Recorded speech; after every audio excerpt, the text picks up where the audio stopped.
Okay, welcome to Rock Church. Thank you for being here today. We are grateful that you join us, and we have exciting news. We are going back to church. Not obviously not today, since you're watching online, but September 13th. And green means kiss me, baby. Yes. So just so you know, the movie theater will require us to wear masks, and that's we just have to follow them. We rent space from them, so we are under, their guidance there. So they will require masks. But another thing we do, I know that some of you people love to hug. And some of you don't like to hug, or some of me don't like to hug. So we have implemented the system. We stole it from Heartland Community Church, so we were not the inventors of it. But if you love to hug people and you don't care about any diseases and you are not afraid, well, I don't know Then if you're that's right. green. Yeah, then you're green. If you're like, well, if you'll do elbow bumps, kind of semi physical or whatever, you will wear a yellow, which we don't have yet because you ordered the wrong kind. And then if you do not want any physical contact, do not shake my hand, do not touch me, you will wear a red. I will actually wear a red. I just And gonna if wear a you red. think that COVID is stupid, wear a black. Because I bought black. And we got to use the black for something. Yes, and that doesn't mean anything. It just means that you think COVID is stupid. That's all it means.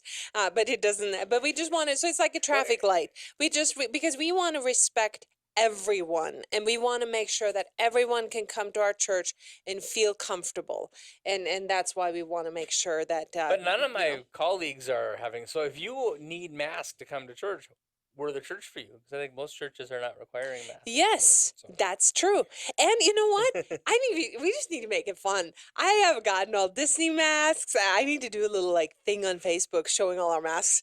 Gotta make it fun. I mean, when do I get to look like Winnie the Pooh? Oh, This is a dream come true. I can be Winnie the Pooh. I could be Mickey Mouse.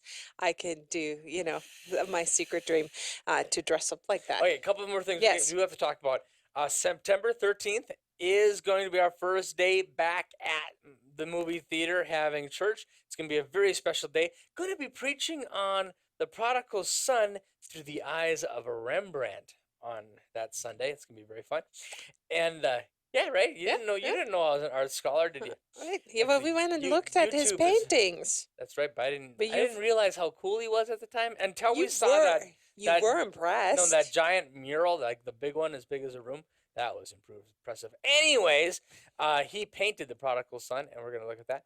And that immediately following the service, we are going to be going to the super buffet. And if you have been to church before, it is $5. If you bring a friend, or if you have never been to church before, for you it is totally free, and that'll be immediately following the service on Sunday. And what we do is we give you a little coupon-y thing that you fill out, and that way they know what to charge you and that kind of thing. And that'll be happening. And then the other thing we got to talk about is I have been telling you people that we have pledged to give half of our stimulus check to a fall outreach. It turns out that they can't get their act together to get this bill done. And so here's the thing. So we're taking a step of faith as a church. And so if you want to give towards that, that is wonderful. And if they are late with that stimulus check, we're still committed in giving half towards evangelism. So whether that happens in October or not, I don't know. But no matter what, October 18th is going to be a special day. We're going to be preaching on prejudice, racism, bigotry, and Jesus. We're going to be talking about what Jesus says about racism. I think it's going to be a very tense moment in our country, and so that'll be the 18th. And my friend Ron is going to be with us, and we're practicing. We're going to be doing Living on a Prayer. Oh, halfway there. I've been practicing that song, and I sing it just like that. It's really awesome. No, that was Ron a preview. is gonna sing. I can't sing it that high. Ron is going to sing it. Just so you know, Ron is one of the most talented musicians ever. I mean, he could sing that high, and he could be a huge. He in my mind is a huge star, but he could really be world famous if he decided not to live in Aberdeen, South Dakota. But if you lived in Fargo, Everything would be dead if you're Yes. listening wrong. But he Anyway, is really talented, so you don't want to miss it just because he is just worthwhile. and He is fun. it wasn't part of the plan because we were doing this already. He said, hey, can I do music? And I said yes. And Ron just happens to be black, and so he's going to be speaking the week after. So I'm going to be speaking on prejudice, racism, bigotry, and Jesus.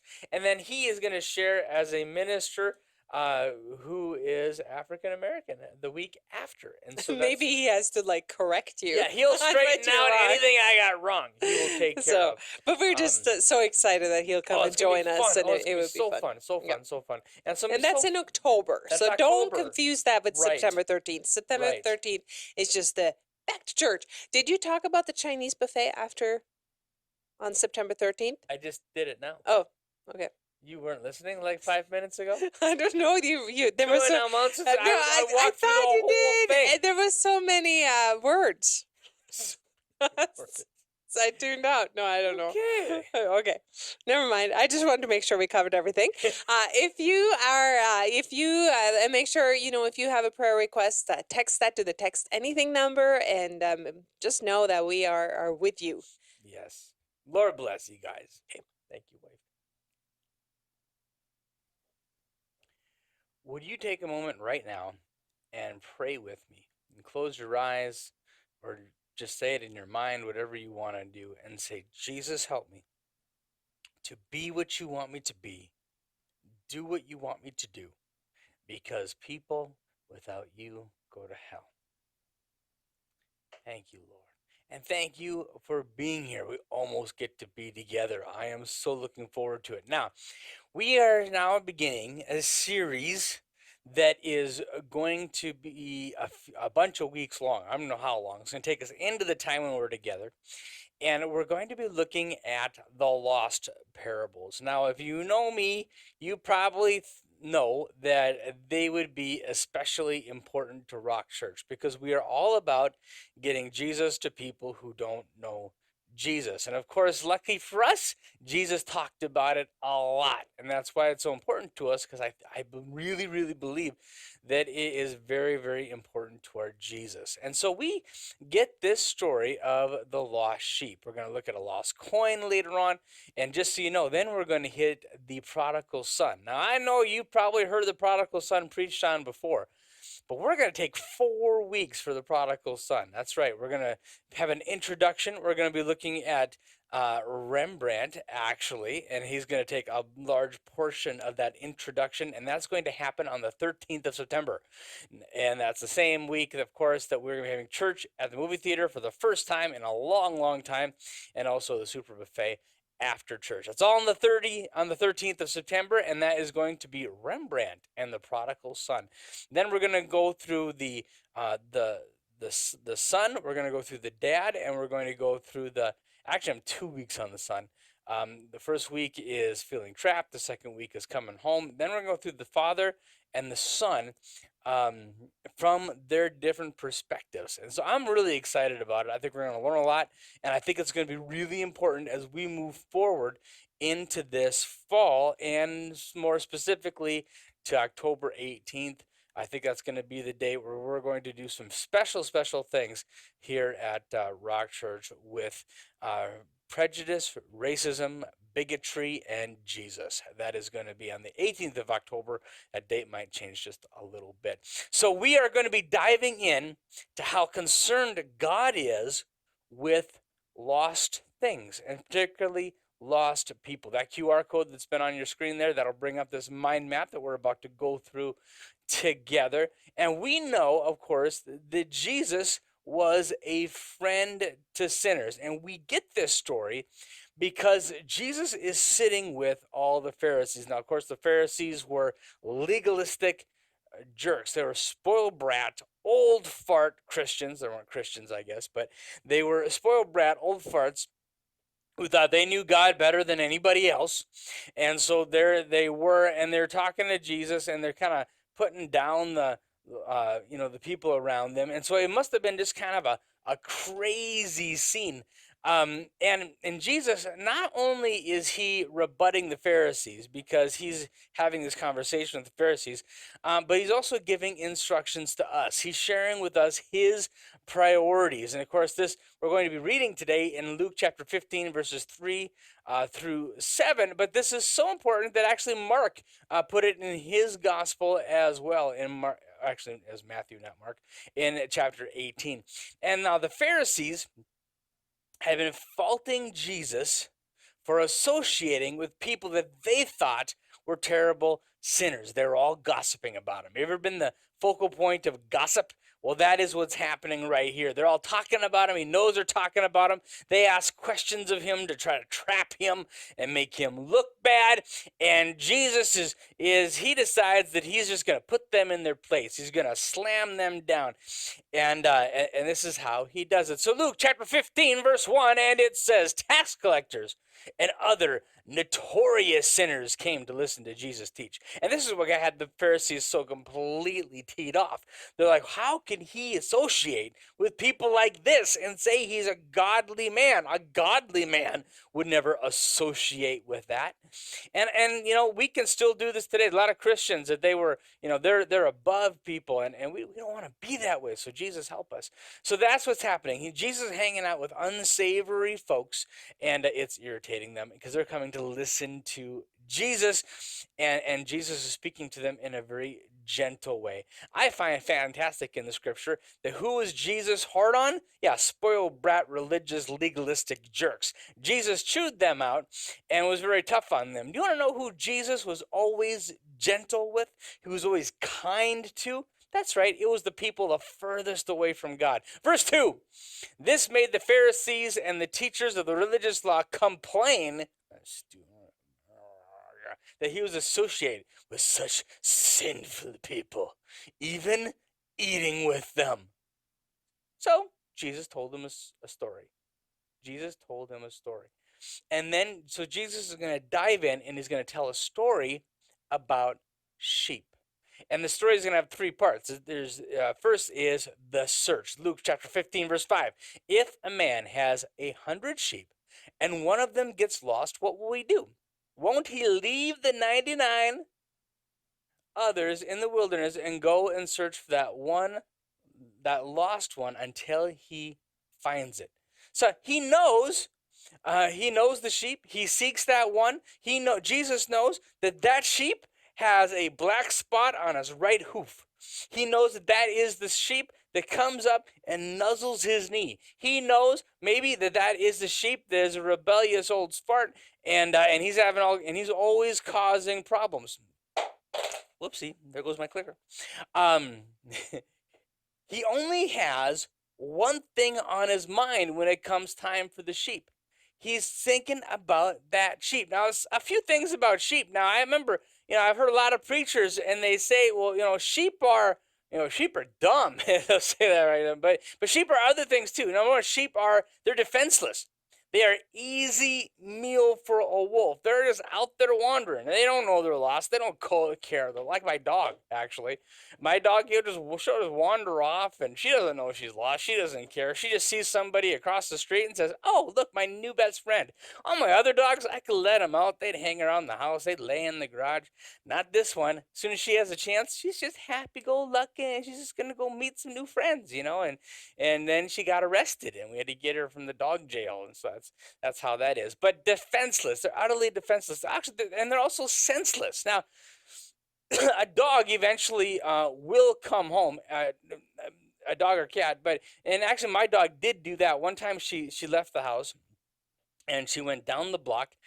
And I didn't even know, because when I came home, or I came upstairs, she was there. She was on the deck. And so I let her in, and this guy came to my door, and he knocked on my door. He says, excuse me, but your dog took my shoe.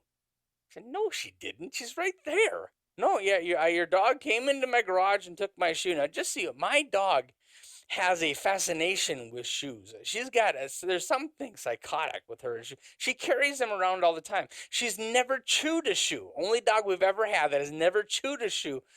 But if you come into our house, and a lot of you who have been to our house for Bible study or whatever, you know that the dog will grab a shoe and she'll kind of try to hand you the shoe, and she'll go in circles. And if she can't find the shoe, oh my goodness, it is so frustrating for her. Well, so anyway, she had gone into this garage, and she had taken one of this guy's shoes and brought it home. And I looked out on the deck, and sure enough, on the deck was this dude's shoe. And so I gave him back his shoe, and I'm so sorry, very sorry that my dog did that. But she knew how to come home. Sheep, they just wander. A camel can smell where water is. A vulture can see carrion from a long ways away. But a sheep, it doesn't know how to find its way. It is completely defenseless. Also, it is shiftless, which it means that he doesn't know how to provide for himself. I mean, if he gets someplace rocky, he's too dumb to find something. And so this guy leaves his 99 sheep to go look for the one sheep, and then he sees the sheep, and it says, and when he has found it, he will carry it home on his shoulders. He's like, oh, he grabs the sheep, puts it on his shoulders. I've heard some preachers say that he broke the leg first, but that's kind of extra biblical. We don't know he broke the leg. I don't know where they got that from. But then there's rejoicing, and the people rejoice. On earth, people rejoice because they recover sheep. Now, not you, maybe not so much, but do you rejoice when you lose your keys and you find your keys? Or maybe you lost your wallet. And whoa, there's my wallet, and you're so happy. I have trackers connected to all my stuff. My money clip has a tracker on it, so I can find it with my phone. All my keys do, because I'm always scared I'm gonna lose some, and I do lose stuff all the time. Actually, the best thing about an Apple Watch is it helps you find your phone in the house. I lose stuff all the time, but when I lose keys, especially, or when I lose a wallet, and I've lost a few, when you find it, oh man, the relief that we feel. Verse 6, when he arrives, he'll call together all of his friends and neighbors, saying, rejoice with me, because I have found my lost sheep. Now, when you find your keys, you probably don't rejoice that much, but when the sheep, it's like, hey, guys, I found the sheep. And Jesus is making the point that all heaven rejoices when a sinner repents. That's what Jesus is talking about. That's why I eat with sinners, you guys, is because, well, you snooty toots, you apparently don't need God. Some will go to people who know they need God. Verse 7, we find in the same way, there is more joy in heaven over one lost sinner who repents and returns to God than the 99 others who are righteous and haven't strayed away. Now, Jesus uses this how much more tactic with them. Anyway, there is more joy in heaven when the 99 are strayed away. If you feel that way about sheep, imagine what God feels about people. I mean, here you just think, oh, they're sinners, I'm not going to bother with them, but your God's heart breaks for them. And so Jesus uses this how much more tactic. Now, Jesus does it when he heals in the Sabbath. Check out this story. It says, where he noticed a man with deformed hand. The Pharisees asked Jesus, does this man, long story short, he said, you can't heal on the Sabbath. Jesus says, yes, I can. Watch. Pooh, heals on the Sabbath. And then they say, whoa, whoa, whoa, whoa. He says, how much more valuable is a person than a sheep? Because he says, hey, if your sheep falls in the pit, aren't you going to reach down and lift it up?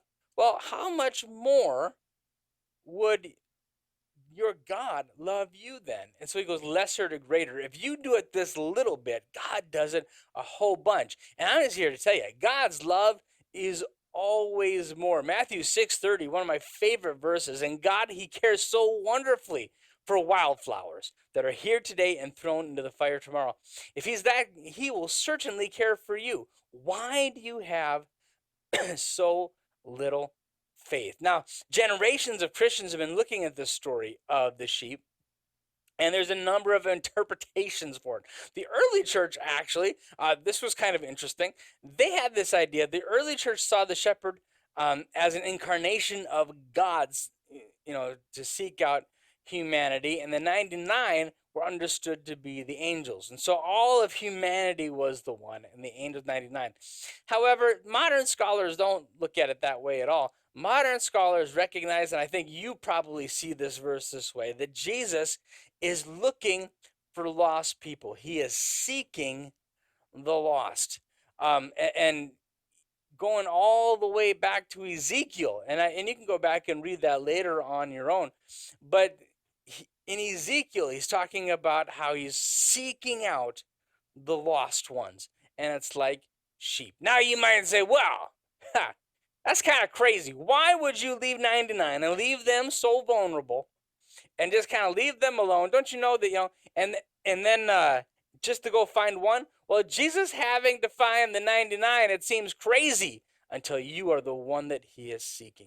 Until the person that you're praying for is the one that you're asking Jesus to go after. And so the parable does not speak to their condition other than the lost. Notice that 99, they're not lost. Now, I think that 99 has a lot to just, like those Pharisees that Jesus was speaking to, well, they were actually lost too, weren't they? I mean, here they thought that they were so wise and so religious and stuff, and actually Jesus didn't have much time for that. They were lost. They just didn't know they were lost, right? But the point is that Jesus, his attention and his effort is focused on the lost. Focused on the lost. And just so you know, your God, he is not passive about this. He is actively, regularly, eagerly seeking the lost.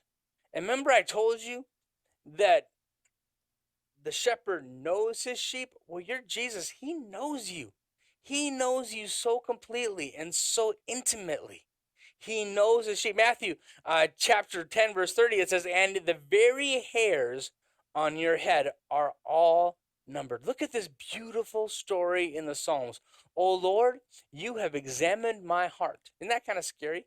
Sometimes my heart isn't that nice, but he has examined my heart, and you know everything about me. You know when I sit down, when I stand up. You know my thoughts, even when I'm far away.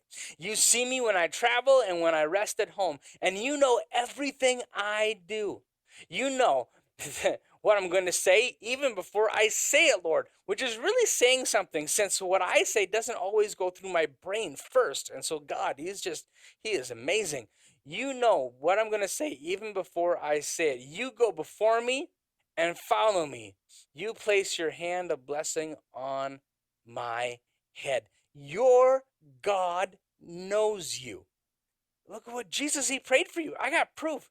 John chapter 17, verse 20, Jesus says, I am praying not only for these disciples. His 12 disciples, of course, were snoozing. He's in the Garden of Gethsemane. He's going to die tomorrow. And there he is. He's praying for you that night. I'm praying not only for these disciples, but also for all who will ever believe in me through their message. She's like, hey, I'm praying for these guys. But Lord, I'm praying for every one of my disciples. So why does the good shepherd care so much for his sheep? Why? You know, why do we care so deeply for our own kids? Have you ever noticed the people with awful kids still like their kids? Why does God care so much about his sheep? Well, it's because they're his. And he does not entrust them to an angel and say, okay, you take care of them. I have to delegate. He does not delegate his loving you. He does not delegate his caring for you. He does not delegate listening to you. When you begin to pray and you begin to talk to God, all of a sudden Jesus leans forward.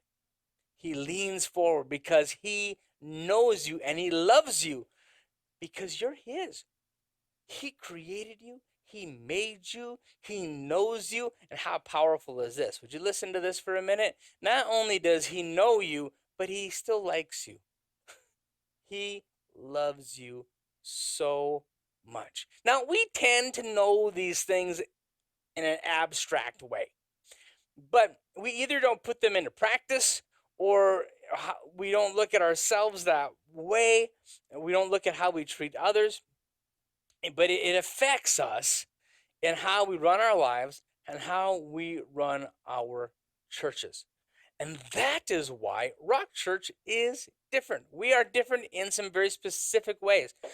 I was not interested in starting a new church that would be just like every other church. Now, there's lots of church planners that do that. They start a church and it looks just like the church they came from. But I was like, you know what? If you want to catch fish that nobody else is catching, you've got to fish someplace where nobody else is fishing. And so there's lots of people with good churches doing churchy. And so what can we do to try to grab some different kinds of folks? Well, so we're intentional. One thing is that we meet in a movie theater. At least we will be September 13th. Don't miss it. We meet in a movie theater. We are very casual. Now, there's lots of very casual churches out there. Actually, most of them now, it's really cool and hip to not wear a tie or a dress shirt or whatever. And so we're not that different that way. But we are different for Pentecostal churches in that our service is 1 hour long. Now the church that I pastored at when I first became a pastor was 2 hours long. Then it was an hour and a half to hour 45, right in there someplace. And can I tell you a secret? Just between you and me, there's very few people on this planet that I want to listen to for an hour. Okay. Now back in the church, the pastor would preach for an hour and 10 minutes. And I love Jesus. I loved Jesus then. But oh my gosh, I just, it was like watching paint dry sometimes, and I hated it. And I thought, and then I heard what I don't know where I heard this, but I heard it say, you know what? You can't always preach well, but you can always preach short. And that's why I try to keep it, and I don't always do a good job, because I'll tell you one thing about preachers. You just give us a space of time, and we will keep on talking until that time is gone. But I want to be, I don't want to believe my own press. Oh, Pastor, I wish you'd preach longer. But I kind of think that for every person that says they want you to preach longer, yeah, there's 45 that would just assume you're a little bit shorter. And so that's why, I've been in front of you right now for 15 minutes, and we're going to be wrapping up in about 10. At least that's the goal. And then I bleed into half an hour. And so, but not an hour and 10 minutes. That's 40 minutes. How long is that? Anyway, it's a long time shorter than a lot of others. And so we're casual, 1 hour service, short sermons. And actually, we're not only casual in how we dress, though, but the banter that Inger, Lisa, and I do. Make no mistake, that's on purpose. That it's a little bit silly. It's a little bit, that is intentional, because we want to demystify things. We want to be real, and maybe it's not for everybody, but I think it's for some. And then we don't want to be a church like everybody else, because then you just go to that church. And so that's how that is. Now, best of all, what I like about our church, and I think we do this well, other churches say they do it, and I think a lot of churches do it, but I do think that we do a good job. We're not perfect, but our slogan is Rock Church, where you belong before you believe. So we don't just say that we're wanting to reach out to the lost. I know of churches, have served in churches where they say, oh yeah, we're for evangelism, but then you look at their budgets and their money, and their buildings are, half the budget. Pastor salaries are another 40% of the budget.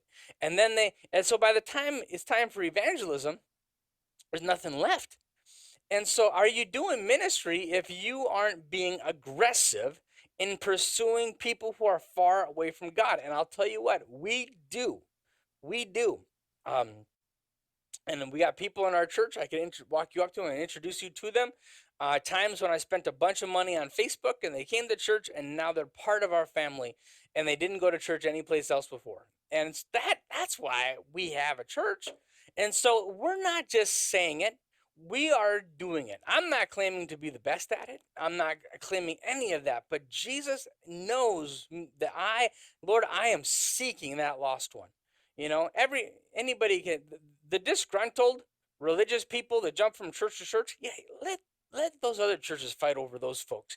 I just want people who don't know God to come to church.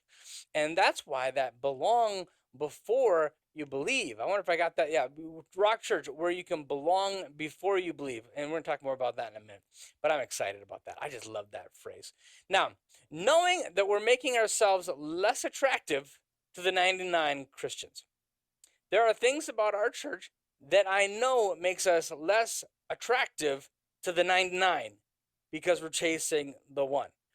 And again, if you want church like everybody else, this isn't your church. But all right, so you don't have to change. In other words, when you come to our church, you don't have to change who you are. If there is something, what your politics, your whatever it might be, you don't have to change to be part of our community, to be loved, and to belong.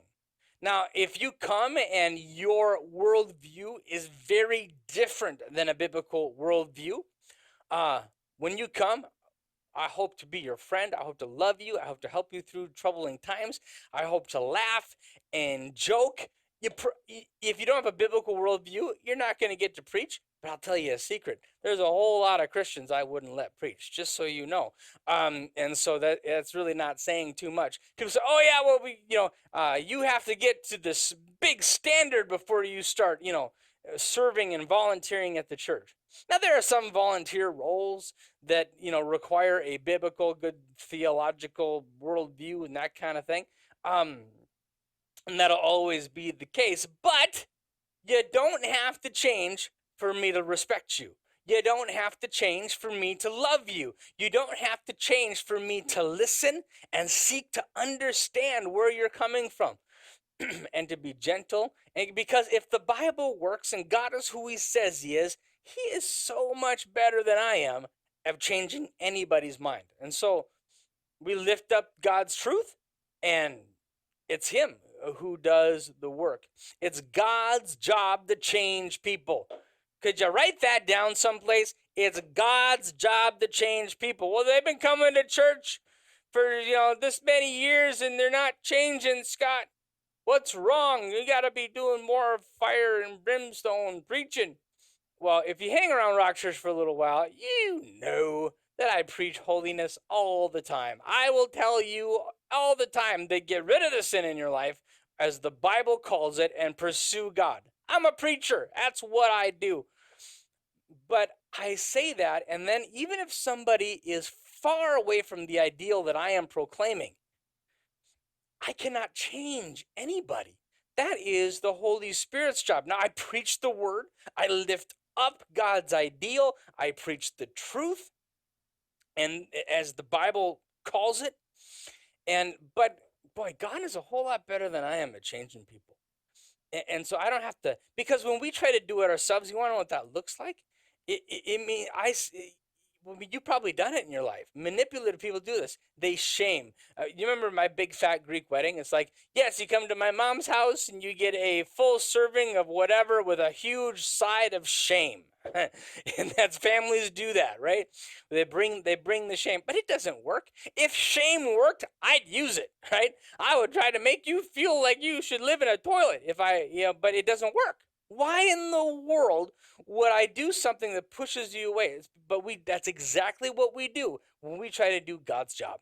It's God's job to bring conviction. It's God's job. We just lift up the truth and then love, love, love, love. So what's our job? Well, our job is to love unconditionally. That means that somebody walks in the door, I can love and respect you before I even know you, because you're part of our communicate. Now, we communicate that love with tenderness, wisdom, and tact, right? We communicate unconditional love with tenderness, wisdom, and tact. In other words, tenderness. It's hard to articulate, but you know when somebody's not tender, right? You know when they're kind of judging you and looking down your nose. We want to lean into people, not in a dominating way, but let them know that, hype your curiosity. I love that phrase.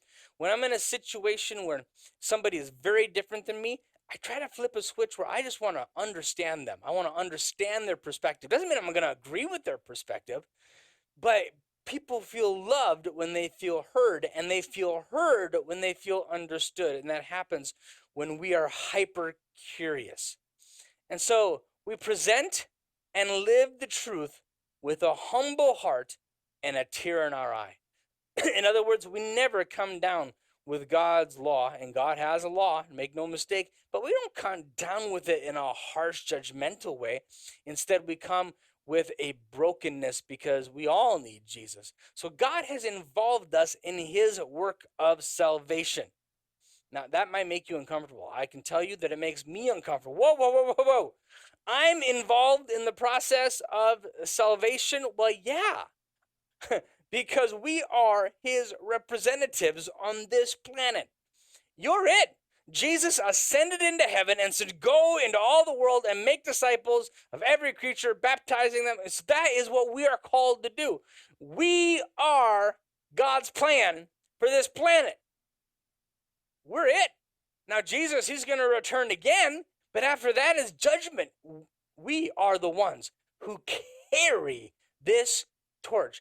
God, in his wisdom, in his love, in his grace, has chosen to involve you in his plan of salvation for the people in our community. That's why it's so important that we love unconditionally. I don't even have to know you to love you and respect you and be curious about your worldview and to listen without having to condemn or change your mind. Boy, trying to change people's minds all the time, that's exhausting. I can't do that. But you know who's really good at it? God. So I lift up his word, and he is just so good at changing people. He's so good. So we don't beat sheep as they begin to come home. We seek the lost one as they come home. We don't beat sheep. Instead, we just feed the sheep. I heard one preacher said, yeah, I don't steal sheep. I just feed starving sheep. So that was one way of saying that you could, take people from other churches. And that's why I'm buying a whole bunch of these t-shirts again. We are going to feed them. What are we going to feed them? We're going to feed them love.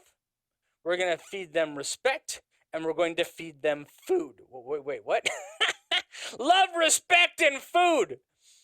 And what does that look like? Well, we're going to love them. We're going to welcome them. We're going to give them free stuff. I'll bribe them shamelessly. Movie tickets. We're going to do all kinds of things.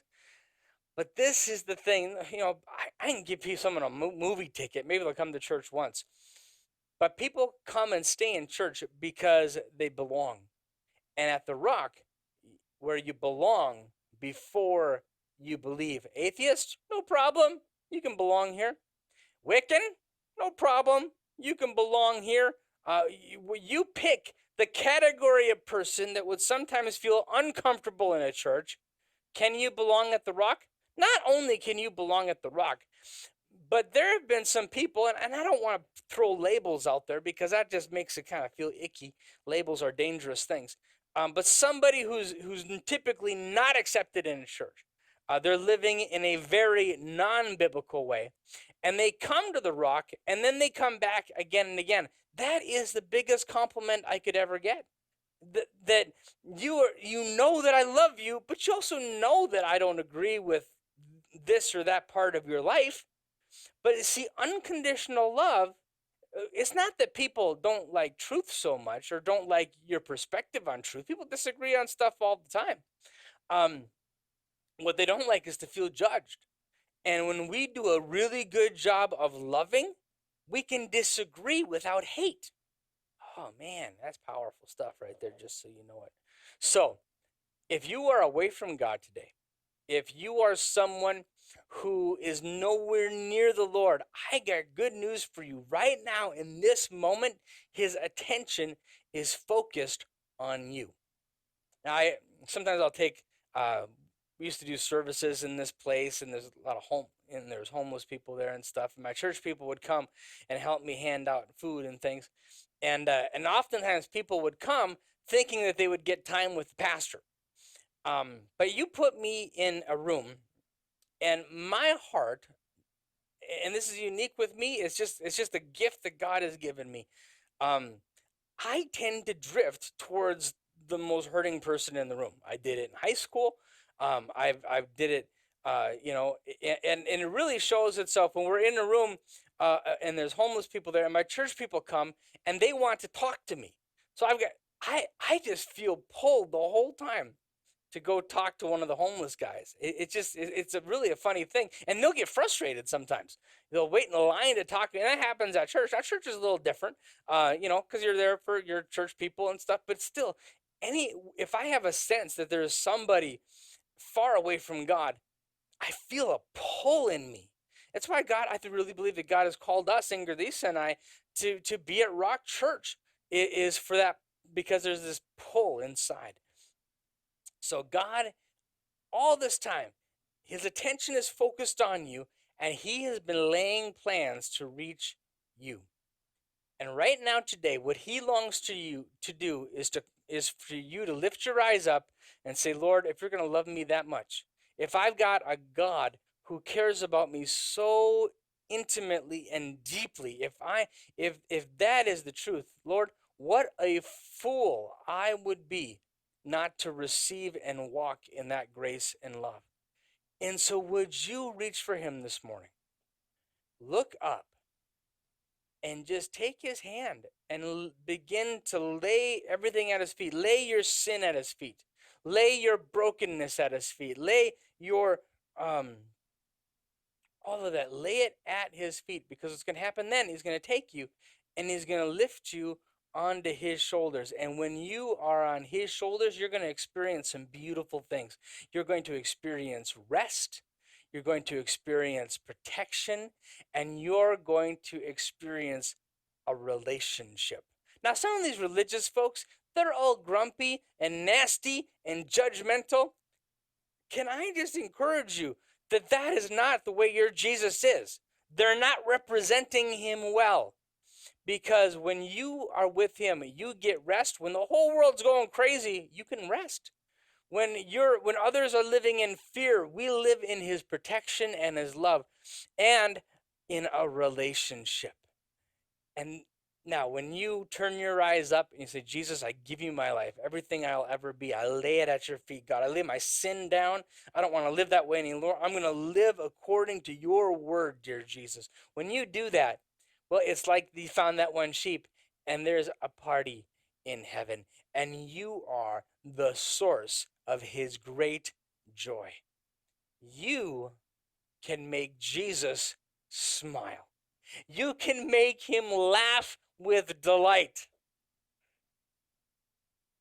by just doing one simple thing. And I'm going to do it right now, and I want you to do it with me. I'm going to pray and give Jesus my life, and I invite you to do the same thing and to lay it all at his feet. Jesus, I thank you for being so good to us, dear God.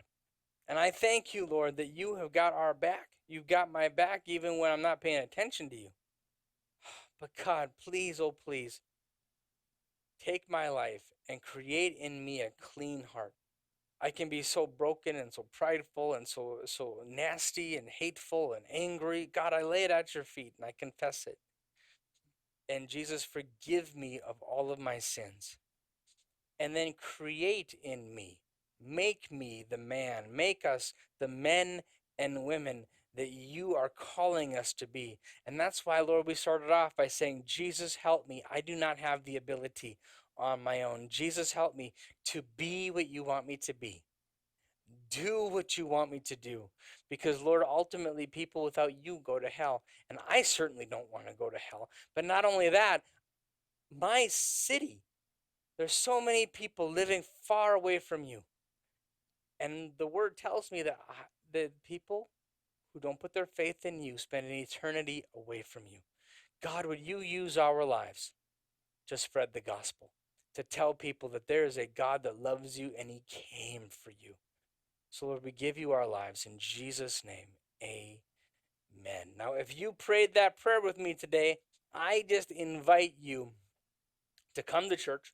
Again, on September 13th, we are going to be starting, and we're going to be talking about Rembrandt. You didn't think that this classless Nimrod before you knew anything about the Dutch painter Rembrandt. To be honest with you, I didn't know much about him. I knew there was a Rembrandt, and I also knew, actually, that he was really good at using light in his paintings. I did know that he was kind of famous for that. But I read a book I stumbled onto something that I'm going to share with you that first week. I'm excited about it. Actually, when you come to church on the 13th, I hope to have this. I ordered a painting of his. A $35 version of it. It's a poster of a painting of his, but I got the big one, so it's a big poster. So when you walk into church, you are going to see a poster of the returning prodigal, and we're going to use that Rembrandt's life to take a look at the prodigal as an introduction to our series on the prodigal. I'm pretty excited about it because I'm feeling pretty classy that I'm using Rembrandt as the focal point of my sermon. I just think that's pretty cool. And you didn't know I was so classy or so, brilliant as all of that. And so that's happening. Oh, and also, of course, after church on the 13th, there is all you can eat super buffet with crab legs. And if you've been to Rock Church before, for you, it's only $5. If you bring a friend September 13th, oh yeah, then for your friend, it is free, a big zero. You can say, hey, can I take your whole family, all 14 of you, to out to Super Buffet on Sunday? Oh yeah, wow, that's going to cost you 14 of us. Let's see, that's 15 times 14. I have no idea what that is. That's just a lot of money. Let's go. Let's do that.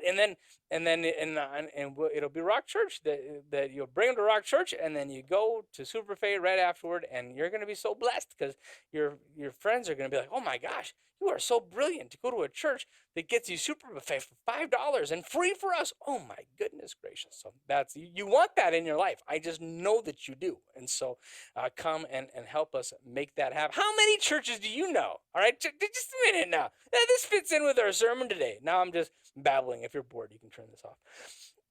But how many churches do you know that if you come to church and right after you can go to a restaurant and get a $15 buffet for free?